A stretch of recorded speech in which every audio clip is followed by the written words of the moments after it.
First game, Bangladesh against Ireland. That's on the 3rd. England make their entrance on the 5th, also against Bangladesh. Let's pull no punches here. England have the easier group, don't they? Yeah, you would have to say that. The Group A is a little bit more of the group of death, with potentially higher ranked teams in there. But you've got to play well, and once you get through to the semi-finals, you're going to be playing the best in the world. But yeah, I think it's England's group to win that one. So England's Group 2, South Africa, West Indies, Bangladesh and Scotland. Briefly, Nas, just in Group 2, it's probably the slightly easier group when you look at Group 1. Australia, India, New Zealand, Pakistan and Sri Lanka.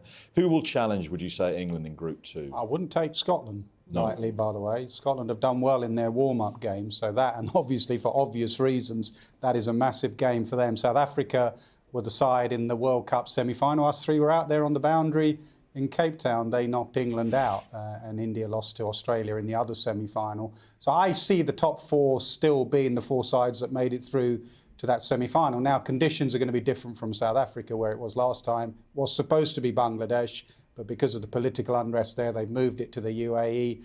And it's similar pitches. Dew will play a bit more of a role in Dubai, and Sharjah, the other venue is at Sharjah. So the toss in the evening games will be absolutely vital. So I still see those 4 sides, but it does bring in Sri Lanka, who've had a really good run of it, beat England. They won the Asia Cup as well. I think India, if they play anything like they've made the last 3 semi-finals, they should be going a bit further. Conditions are interesting, and Nasser's quite right about the dew factor. It was certainly a massive factor in the men's World T20, which was a few years ago now.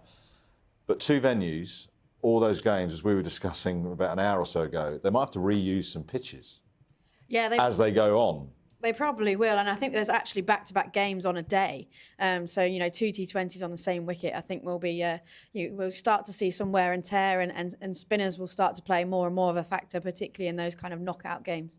Who might surprise us then, other than the top 4? Who do you see? I mean, Scotland is one that we've mentioned already.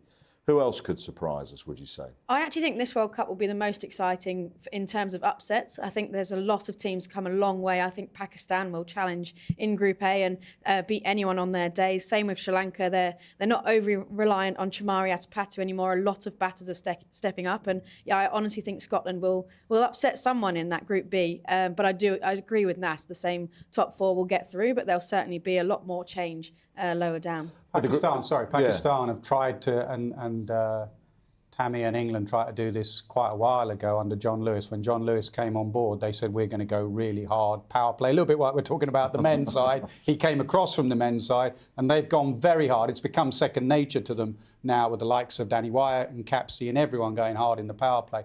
Pakistan are trying to do that. They came off recently against South Africa. They got 180. But with some of those Asian sides, like Pakistan, like Bangladesh, I think there's like a ceiling of around about 140, 150, that if you get that score, they'll be brilliant with the ball and in the field. But who is going to be, if you look at the strike rate of the 4 sides I mentioned, the strike rates of nearly all those batters are way above 100. Some of the other subcontinent sides, because they're slight in built, their strike rates are lower. But the great thing about the women's game now is because it's expanded, because the professionalism has spread a little bit more with franchises and hundreds and all that sort of stuff, it's not just Australia going to rock up, take part and walk away with a trophy.